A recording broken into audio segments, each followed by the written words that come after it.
آپ نے فرمایا تو امیر مہاجر کے بعد میں عیسائی ان کے ہاں صحیح بات مشیر جو ہے ترجمان مسیح. ذہن میں صحابہ کا ایک بڑا خراب ہو جاتا ہے میں آپ سے عرض کروں صاحب بات یہ جو صحابہ نا اسی طرح بڑے حضرات نے بنایا کہ جب توحید کی بات ہوتی یار آپ رسول اللہ کے گستاخ توحید جب ہوگی وہاں تو کہیں گے کہ نبی کچھ نہیں کر سکتے.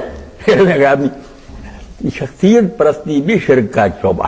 کیا فرض کرنا کہ صحابی کو کیوں کا یہ دین کی جڑ کاٹتی سوائے نبی کے تنقید سے کوئی محفوظ نہیں. صحابہ نے ایک دوسرے پر لعنت کی. امیر معاویہ ممبروں پر کراتے رہے حضرت علی 90 سال ہوئی ہے بنوں میں. اور اسی لیے اس جمعہ کا خطبہ جو تھا اس میں لوگوں نے باتیں شروع کر دی. صحابہ تابعین آپس میں باتوں میں لگ جاتے تھے. تو ابن حزم لکھتے ہیں کہ ایک طرف تو دین میں ہے کہ کوئی بول رہا تو اسے بھی نہ کہو. یہ کیوں باتیں کہتا ہے یہ خطبہ تھا کہ علی اور ابن زبیر پر لعنت کیوں سنتے.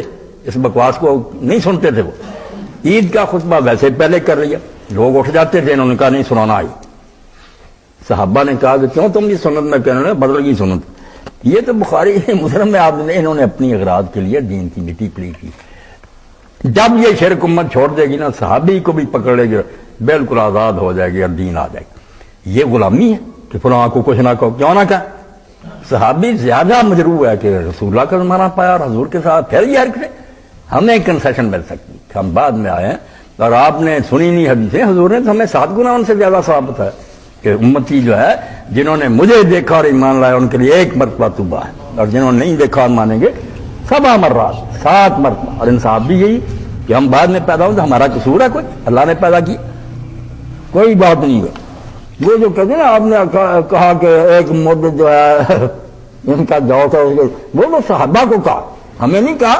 جو بعد میں مسلمان ہوئے خالد بن ولید صلح حدیبیہ کے بعد ہوئے ان کو حضور نے صحابہ سے نکال دی کہ تم میرے صحابہ کو گالیاں دیتے. تم میں سے کوئی جتنا سونا یہ سارے نزول تو پڑے گالیاں عبدالرحمن بن عوف کو دی اس نے. آج یہ حدیث بیان کر حضور نے کہا میرے صحابہ کو گالیاں دیتے. عبدالرحمن بن عوف کہا تم کہاں خالد تم اگر یہ ان کو کہا کہ تم اگر جو بعد میں آئے ہو نا کہ صلح حدیبیہ کے بعد ہے غلبے کے تو میں سونے کے پہاڑ ان کے برابر ہو سکے. ہمیں نہیں کہا. ہم تو اگر بعد میں نیکی کریں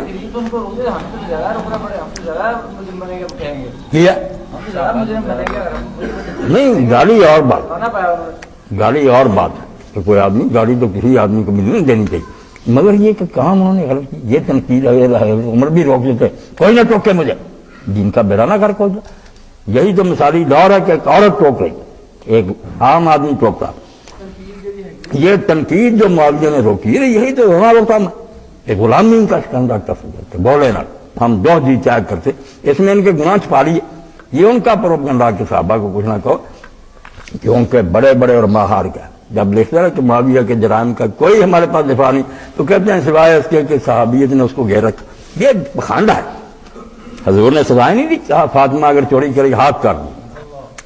اللہ کی دے توبہ کرے شرک کو چھوڑ دے. کوئی صحابی نہ کہے جو اچھے ہیں رضی اللہ عنہ ورضوا. وہ تو چند ہے. وہ سارے قرآن کے ساتھ مذاق بنا رکھا کہ وہاں نکالیں سورہ توبہ. 3 گروہ ہیں خدا کے بندے ظلم کر رہے ہیں کہ والسابقون الاولون من المہاجرین. سارے مہاجر انصار بھی نہیں.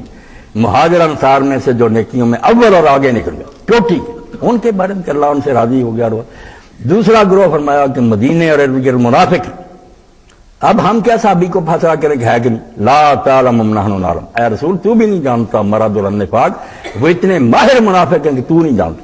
نبی کے ساتھ عمر گزارے. اب یہ کیا فیصلہ کریں گے صحابی ہے کہ صرف زمانہ ایک ہونے سے صحابی بنتا. فرمایا تو نہیں جانتا مدینے میں بھی ارد گرد منافق ہیں نہیں تو جانتا صرف اللہ جانتا. تیسرا گروہ فرمایا کہ تیسرے ہیں کچھ ایسے نہ وہ پہلے کی طرح ہیں نہ ان کی طرح منافق ہیں. وہ ہیں گناہ گار صحابی. کبھی اچھے کام کرتے ہیں کبھی برے کرتے ہیں. صاحب کا خالہ تو عمل انصار ہے وہ آخر صحیح ہے. کچھ اچھے ہیں کچھ برے. ان کے بارے میں اصل اللہ شاید اللہ نے معاف کر دی. تو قرآن مجید کیا زیادہ. جب میں نے لوگوں کو یہ آیتیں بتائی مولوی حیران رہ گیا کہ ہم نے تو ایک ہی رٹی تھی والسابقون الاولون. سابقون الاولین کہاں اور یہ کہاں گناہ گار.